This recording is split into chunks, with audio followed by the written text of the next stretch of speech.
दिया। सर आपकी तरफ से 2 लिस्ट जारी हो चुकी थी, आज भी हुई है, पहले 8 अरे अगला तो पूछ लो, 28 वाला तो पूछ लो, 18 से हुआ है। नहीं, हमने लिस्टें जारी की हैं हमारे राष्ट्रीय अध्यक्ष जी ने।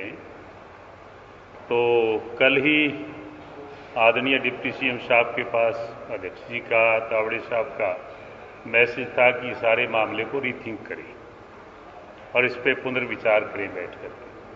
तो आज हम इकट्ठे हुए और जो बात अध्यक्ष जी ने कही है उसी तरीके से मिलकर के लड़ेंगे। और जैसे इन्होंने बताया कि टोहाना, नरवाना, डबवाली और नूंह जननायक जनता पार्टी लड़ेगी और बाकी 6 सीटों पे Bharatiya Janata party. Sir symbol किस तरीके का रहने वाला है? सिंबल को लेकर जो है पहले भी कहा गया था कि बीजेपी और जेजेपी सिंबल पे चुनाव लड़ रही है, तो सिंबल का क्या कुछ रहेगा?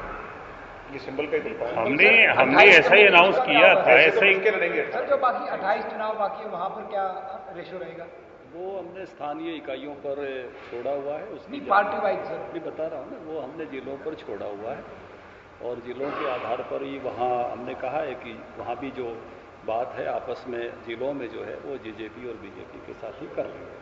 पहले सर क्यों साथ नहीं आए, पहले ये चर्चा क्यों नहीं की सर? पहले हमको लग रहा था कि कांग्रेस पार्टी मुख्य विपक्षी दल के रूप में आएगी और एक अपने अपने कैडर का हम जोड़कर रखें, क्योंकि विधानसभा में हम साथ जाते हैं तो अपना अपना कैडर साथ दिखाई देगा। लेकिन जब लगा हम ही आमने सामने बच गए, एक ही प्रकार के संगठन के लोग, एक तरह से जुड़े हुए लोग, तो फिर लगा कि बदले हुए समीकरण के हिसाब से हमको इसमें जो है इस रास्ते पर आए कि अब हम मिलकर जाएं। अच्छा निशान जी, जो जिनकी लिस्ट जारी कर दी है उनका उनसे वार्ता करेंगे, कैसे हम? देखिए, ये पार्टियों के लिए समस्या तो होती है, मैनेज करेंगे, हमारे परिवार के लोग हैं उनसे बात करेंगे। बाकी दिग्विजय आपको बताइए। जिन लोगों को टिकट अनाउंस हुई है उनसे सबसे चर्चा कर करके और जिन जिन स्थान पर हम चुनाव लड़ रहे हैं वहां पर हम लड़ेंगे। बाकी जो बचे हुए स्थान जो भारतीय जनता पार्टी के हैं, भारतीय जनता पार्टी के हमारा प्रत्येक कार्यकर्ता मदद करेगा। और ये तो चुनाव कहने को इसकी टर्मिनोलॉजी आप 4 और 14 देखते हो, वैसे तो 18 की 18 पर हम साथ मिलकर के एक दूसरे के लिए मजबूती से चुनाव लड़ेंगे। नगर पालिकाओं को लेकर सर क्या कर दिया? मैंने कहा वही जो है ना, हमने छोड़ा है कि जिले जैसे हमने पहले भी जिले पे छोड़े हुए हैं, उसी तरह से बात हमारी हुई है कि वे जिलों में आपस में बात करके इस प्रकार से बढ़ना है, बढ़ेगा। सर जिस तरीके से जिला वाइज तरीके से आपने बैठक की थी कल सकेतड़ी में, क्या कुछ रहेगा? जैसे 4 जिस तरीके से जेजेपी को जो है अलग से जिले बांट दिए गए हैं, तो उनको किस तरीके से समझाया जाएगा उस पर? निश्चित रूप से हमारे कैडर, दोनों पार्टियों के कैडर बहुत अनुशासित कैडर है और उस नाते से जेजेपी ने जहाँ अनाउंस किए हैं वहाँ भी निशान सिंह जी ने, दिग्विजय जी ने कहा है और हमने तो अभी अनाउंस नहीं किए हैं, तो उस नाते से हमारी लिस्ट तो आज रात तक या कल सुबह तक हम जारी करेंगे। सर राज्यसभा चुनावों को लेकर जिस तरीके से त्रिकोणीय कॉन्टेस्ट इस समय बना हुआ है, क्या कुछ रहने वाला है? जेजेपी ऑलरेडी निर्दलीय उम्मीदवार कार्तिकेय शर्मा को सपोर्ट कर रही है, बीजेपी का स्टैंड क्या कुछ रहेगा? जिस तरीके से अभी तक आपने आधिकारिक बयान जो है वो दिया है। देखिए, कांग्रेस पार्टी तो बहुत डरी हुई है, वो कहीं छत्तीसगढ़ में कहीं लेकर गई है। भारतीय जनता पार्टी और जेजेपी के सब शेर तो यही हैं, इसलिए एक जो बीजेपी के उम्मीदवार हैं कृष्णलाल पवार जी, तो सब तरह से फर्स्ट प्रेफरेंस है ही, और दूसरा हमारा काम मिलकर होगा कांग्रेस को रोकने का। तो निश्चित रूप से जेजेपी बीजेपी राजनीति में ये एक रिवायत ही है कि विपक्षी को रोकना, तो उसमें जो भी संभावनाएं बनेंगी सब तरह से उसमें वो संभावनाएं वो सफलता में बदलेंगी। सर जेजेपी ने जिस प्रत्याशी का समर्थन किया है कार्तिकेय का, क्या उसके समर्थन में आप मानते हैं पूरी सीटें हैं और हैं, तो बीजेपी किस तरीके से? देखिए, तारीख 10 जून को वोटिंग है, आप अभी बहुत दूर के सवाल मत पूछिए। Thank you. ओके। चेहरों के साथ वापस गया दिग्विजय चौटाला और बीजेपी प्रदेश अध्यक्ष ओपी धनखड़। जेजेपी प्रदेश अध्यक्छ भी थे निशान सिंह साहब। पहले दोनों प्रदेश अध्यक्षों ने अपनी बात रखी, साथ लड़ रहे हैं, गठबंधन में मिलके लड़ेंगे, खत्म हो गया एकला चलो रे गाना, अब अलग अलग राह नहीं होगी। पूछा गया, पहले भी तो बैठ के बात किए थे ना, फिर एकला चलो रे गिरा पर निकल पड़े, पहले गठबंधन का फैसला क्यों नहीं लिया?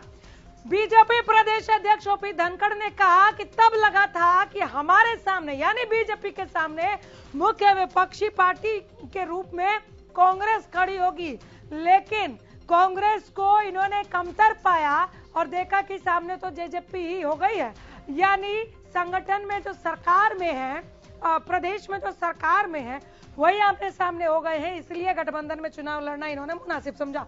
निकाय चुनाव को लेकर इस वक्त की बड़ी खबर, सबसे बड़ी खबर हरियाणा न्यूज पर सबसे पहले आप देख रहे हैं। निकाय चुनाव को लेकर बड़ी खबर, गठबंधन में चुनाव लड़ेगी बीजेपी और जेजेपी। बीजेपी और जेजेपी में फिर गठजोड़ हो गया है। निकाय चुनाव में साथ में लड़ेंगे। अलग अलग जो राहें थी वो आगे जाकर एक जगह मिल गई है। अब यहाँ से रास्ता एक हो गया है। आज शाम निशांत सिंह और ओपी धनखड़ की बैठक हुई। इस बैठक में यह बड़ा और अहम फैसला लिया गया। जब ये पूछा गया जेजेपी से और सवाल वाजिब भी था कि आपने तो 19 कैंडिडेट के नाम अनाउंस कर दिए हैं, पहले 8 और बाद में 11, उनका क्या होगा? इसका जवाब निशांत सिंह ने ना देकर दिग्विजय चौटाला ने दिया। कहा दिग्विजय बताएंगे, और दिग्विजय ने कहा कि जहां जहां हम अनाउंस कर चुके हैं वहां हम लड़ेंगे, जो बची हुई सीटें हैं वहां बीजेपी लड़ेगी, वहां पर जेजेपी के कार्यकर्ता उनका साथ देंगे, वो ये कह रहे थे। हमने सुना है अभी। पहले बीजेपी ने अकेले चुनाव लड़ने का फैसला लिया, अब बीजेपी साथ में जा रही है। बड़ा बदलाव हुआ है। अब ये बदलाव इनको कितना फायदा पहुंचाएगा ये देखने लायक होगा, लेकिन गठबंधन में चुनाव लड़ने जा रहे हैं। बड़ी खबर, रवि कालीरमन हमारे संवाददाता जुड़ गए हैं। रवि, निकाय में फिर गठजोड़ हो गया। बिल्कुल अनामिका, देखिए हरियाणा न्यूज ने सबसे पहले बताया था कि सूत्रों के हवाले से बड़ी खबर जो आ रही थी, हरियाणा न्यूज के पास सबसे पहले ये खबर थी कि भाजपा और जसपा का दोबारा से निकाय चुनाव के लिए जो है वो गठबंधन हो सकता है। और ऐसे में वही जो हरियाणा न्यूज ने जो अपने दर्शकों को दिखाया वही हुआ। ओम प्रकाश धनखड़, प्रदेश अध्यक्ष निशांत सिंह, महासचिव दिग्विजय सिंह चौटाला, ये तमाम जो लीडर्स थे ये बैठे थे, इनकी बातचीत हुई और बातचीत में भाजपा जसपा दोबारा से निकाय चुनाव के लिए गठबंधन में जा रहे हैं, गठबंधन के साथ मैदान में जा रहे हैं। अगर बात की जाए तो टोहाना, नरवाना, डबवाड़ी, नू में जननायक जनता पार्टी चुनाव लड़ेगी, बाकी 14 स्थानों पर भारतीय जनता पार्टी चुनाव लड़ने जा रही है।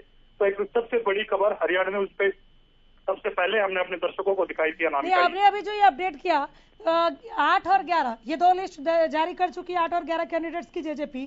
यहाँ जेजेपी होगी ना, यहाँ तो नहीं कुछ बदलाव होगा। और ये जेजेपी के कैंडिडेट्स माने जाएंगे क्या? सिंबल का क्या होगा? आप जब गठबंधन पर चुनाव लड़ेंगे ये तो सिंबल पर चुनाव होंगे क्या?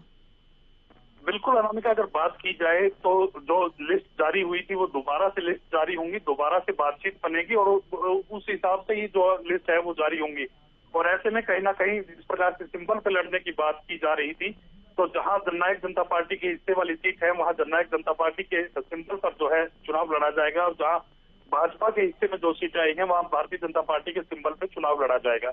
इस हिस्से वाली सीट को थोड़ा और समझा दीजिए, क्योंकि दिग्विजय चौटाला को मैं सुन रही थी अभी जो निशांत सिंह और ओम प्रकाश धनखड़ के साथ खड़े थे, वो ये कह रहे थे कि जहां हमने अनाउंस कर दिया है वहां हम लड़ रहे हैं, और जो सीटें रह गई हैं वहां पर हम आपस में बांट लेंगे, और जहां बीजेपी लड़ेगी वहां पर हम सपोर्ट करेंगे।